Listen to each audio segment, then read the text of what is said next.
Why would you need the long tail foundation row in crochet if you can use chains? I have an example here, this pair of wrist warmers. The left one, I started with long tail foundation and it's here, hidden inside this row. And this one, I started with a chain and you can clearly tell that here was my chain. And as you're wearing the wrist warmer and it's stretching out, you know, like it's quite stretchy like this, but then the chain's kind of stretched out. I found that it's better to use the long tail. When you're starting a project with chains, then you just do the slip knot like this, and then you start using your yarn and chaining, right? And this you don't use.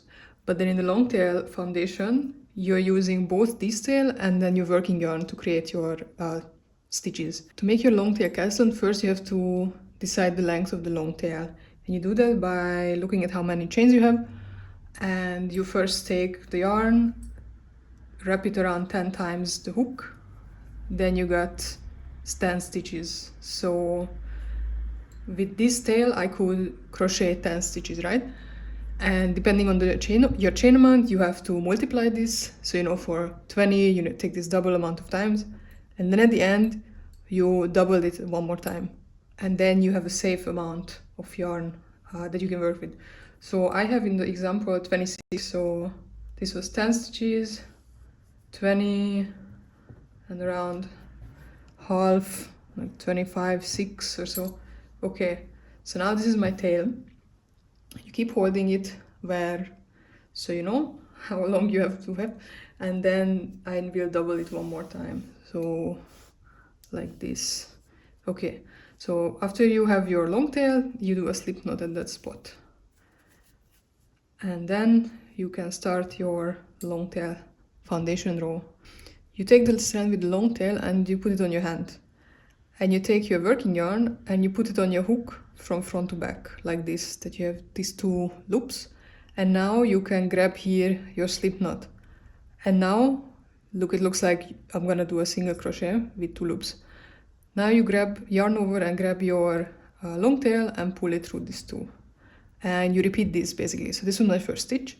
Now again, I grab my working yarn from front to back, and I pull it through these 2.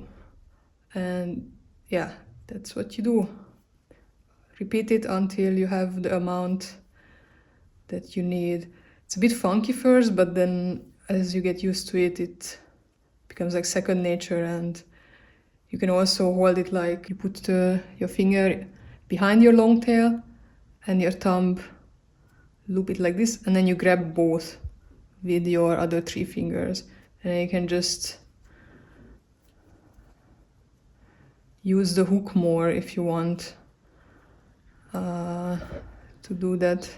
All right, I made now 26 stitches, and look, I still have some tail left, and this is completely fine. If you don't like working into chains, then this is a really good one, because you get a quite stretchy starting road that you want for garments, and you can work into it much easier than into chains, because it's a bit less flimsy to hold. Also, when you're working into it, then you shouldn't twist it around, right?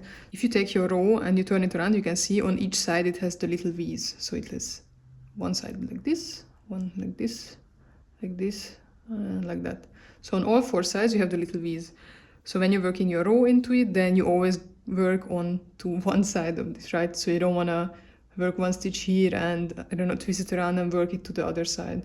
So yeah.